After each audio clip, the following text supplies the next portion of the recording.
안녕하십니까, 용서 목사입니다. 오늘 함께 나눌 말씀은 디모데전서 1장 16절 17절 두 구절입니다. 여러분, 이 악한 세상은 누가 만들었습니까? 여러분, 이 세상은 악하죠. 네. 그런데 이제 우리가 흔히 착각하는 것 중에 하나가 이 세상은 악하다라고 하는 그 고백이 나는 포함되어 있지 않다라고 착각을 하는 것입니다. 즉 나는 선하다라고 착각을 하는 것이죠.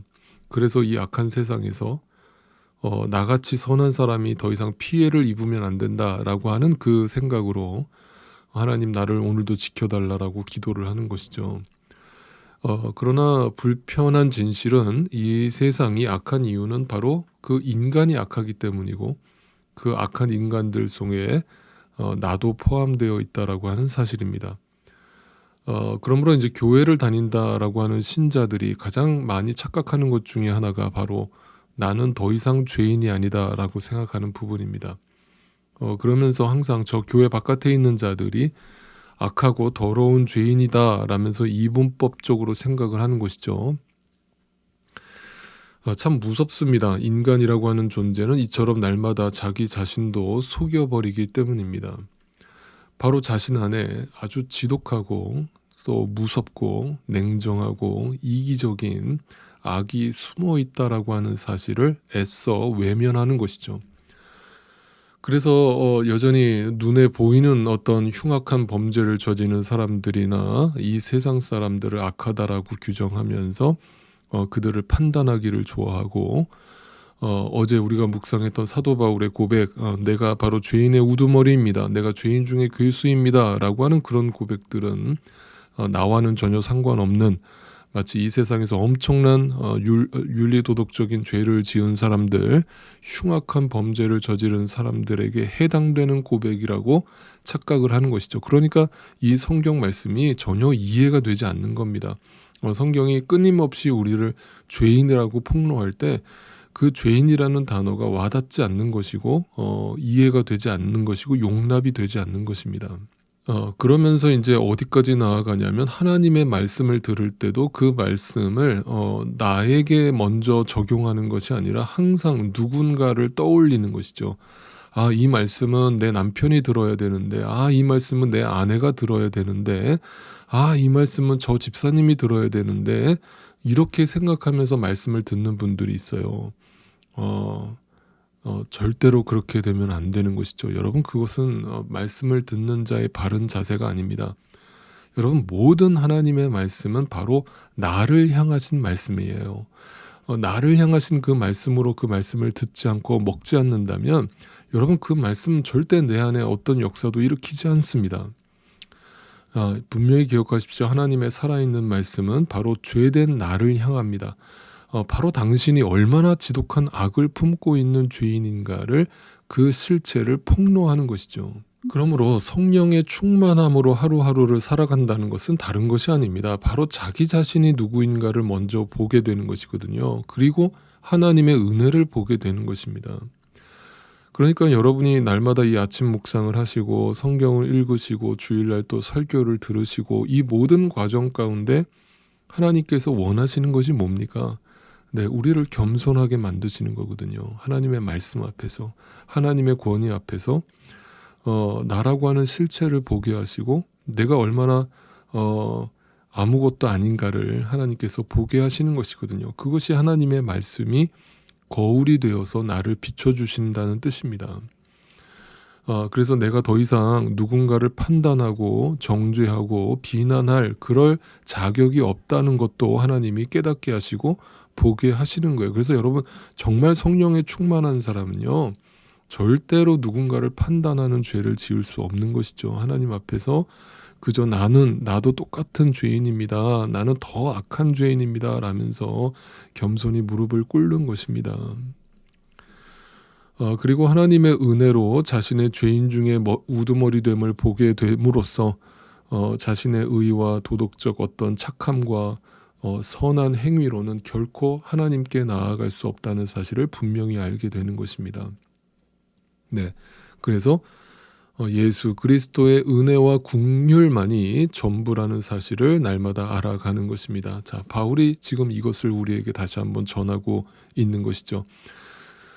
바울은 죄인의 우두머리라는 것을 알게 됨으로써 자기 자신을 하나님 앞에서 낮추면서 오직 그리스도의 은혜와 긍휼만을 우리에게 증거하고 선포하고 있는 것입니다. 자, 16절을 보겠습니다. 그러나 하나님께서 나에게 자비를 베푸셨습니다. 그 뜻은 그리스도 예수께서 끝없이 참아주심의 한 사례를 먼저 나에게 드러내 보이심으로써 앞으로 예수를 믿고 영생을 얻으려고 하는 사람들의 본보기로 삼으시려는 것입니다. 우리 모든 믿는 자들이 가야 될 방향을 사도 바울의 인생을 통해서 우리에게 먼저 보여주셨다는 거예요.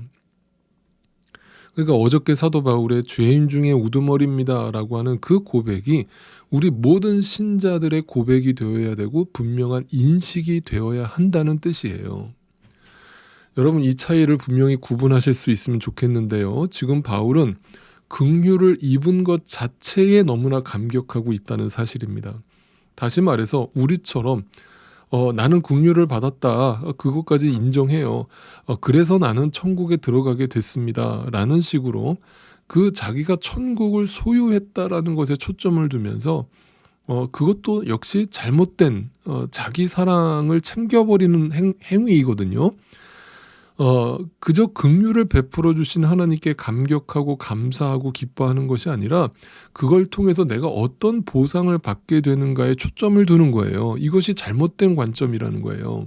여러분, 그런 자에게 하나님의 은혜라는 것은 되게 추상적이고 막연하고 당연한 것처럼 여겨질 수가 있는 거예요. 그것이 아니라 여러분, 정말 그 하나님의 자비를 경험한 사람은요, 더 이상 하나님께 바랄 것이 없는 것이거든요. 내가 천국 가서 무슨 상급을 기대할 게 있어요. 무슨 보상을 더 기대할 것이 있습니까? 나에게 주어진 그 예수 그리스도가 나의 보물임을 분명히 아는 사람이라면 더 이상 이 세상에서 내가 원하는 게 더 뭐가 있겠어요. 더 자랑할 게 뭐가 있습니까? 더 기대할 것이 뭐가 있습니까? 여러분, 바울은 이처럼 죽을 때까지 자기 사랑이 아닌 그저 하나님의 은혜로 하나님의 사랑으로 살았던 것입니다. 여러분, 한국 교회가 타락했다라는 말을 참 많이 하는데 그 이유는 다른 게 아니에요. 바로 이 시선을 한국 교회가 잃어버린 것 같아요. 여러분, 대부분의 한국 교회는 그동안 바울을 바라보면서 이렇게 인식을 했습니다. 야, 우리도 사도 바울처럼 신앙생활해야 된다. 우리도 사도 바울처럼 열심히 선교하고 전도합시다. 우리도 바울을 본받아서 열심히 선교하고 전도해서 하나님께 큰 상급을 누립시다. 이렇게 인식을 했다는 거예요. 그리고 자신이 몇 번 해외 선교를 다녀오거나 좀 전도 좀 많이 하거나 봉사를 좀 열심히 했다 치면은 마치 자신이 사도 바울처럼 된 것인 양, 성도들 앞에서 하나님 앞에서 자랑을 늘어놓는 그런 신자들을 얼마나 많이 봐왔습니까? 여러분, 그거 아니거든요. 여러분, 정말 그거 아니거든요. 여러분, 믿음이 뭐라고 생각하세요? 그저 예수 그리스도의 긍휼과 자비를 전부로 삼고 사는 것이 믿음이에요. 어떻게 나 같은 죄인을 하나님이 나를 오래 참아주심으로 나를 건져주시는가만 날마다 생각하는 것이 믿음이에요.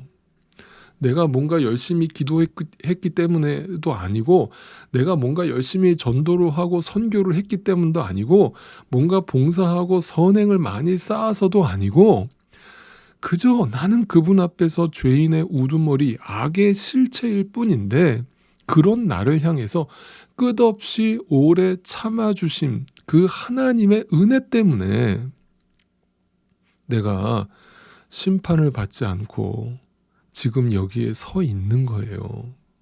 죽을 때까지 우리가 바라봐야 될 것은 그거 하나뿐입니다. 이것을 사람들의 본보기로 삼기를 하나님이 원하시는 거예요. 그래서 바울을 부르셔서 세우셨다는 거예요. 바울을 보라는 겁니다. 바울이 어떻게 살았는지, 어떤 고백으로 살았는지를 보라는 것입니다.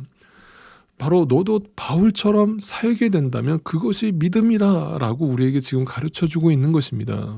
여러분 분명히 기억하십시오. 우리가 그 하나님의 긍휼하심이 아니면 결코 하나님 앞에 설 수 없는 자임을 분명히 인식하셨다면 내가 바로 이 악한 세상을 만들어 왔던 장본인이고 내가 바로 이 교회를 타락시킨 장본인이라는 사실을 알게 되고 내가 바로 소경이 되어서 주님께 나오려는 자들을 숱하게 방해하고 온갖 질투와 시기와 또 내 인간적인 이기심 때문에 얼마나 많은 사람들을 주님 앞에서 쫓아냈는가를 생각한다면 바로 내가 바리새인이요, 내가 바로 장남이요, 내가 바로 가늠하다 현장에서 붙잡혀온 여인이라는 사실을 보게 되는 겁니다.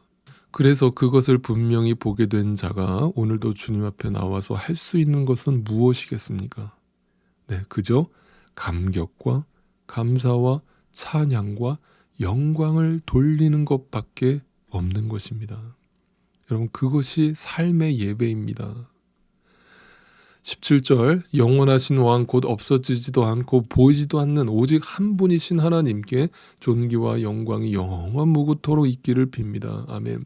여러분, 이 말은요, 뭔가 인간적인 힘이 여기에 실리면 안 돼요. 이 고백을 할 때 많은 분들이 막 찬양할 때 뜨겁게 찬양해야 된다 이렇게 얘기하시는 분들 종종 있잖아요. 여러분, 그 뜨거움이 도대체 뭔데요? 그 뜨거움이 내 뜨거움이잖아요. 그런데 여러분, 정말 여러분이 구원을 받은 그 죄인이라는 분명한 인식을 가지고 있는 하나님의 전적인 은혜로 구원을 받은 자라는 인식을 분명히 갖고 있다면 감사의 표현을 할 때, 뭔가 감격의 표현을 할 때 거기에 어떻게 내 힘이 실려요? 네, 내 힘이 다 빠진 상태에서 그분이 하신 일을 그저 바라보는 것이 찬양이거든요. 네, 우리가 하는 것은 그분을 그냥 바라보는 것뿐이에요. 그분이 나를 인도하시는 대로, 그분이 나를 이끌어 가시는 대로 그저 끌려가는 것이 찬양이고 그것이 하나님께 영광이에요.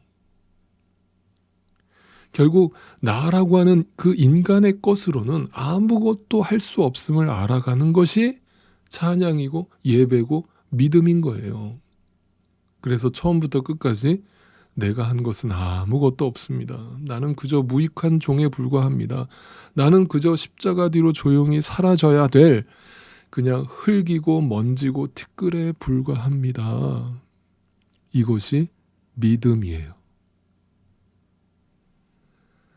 그러니까 믿습니다 하면서 하나님을 믿는다라고 열광하는 그런 믿음은 성경에 없는 거예요. 오늘도 그분의 긍휼하심이 분명히 여러분 마음속에 크게 보이고 그러려면 먼저 여러분이 어떤 존재인가가 더 크게 보여야 되겠죠.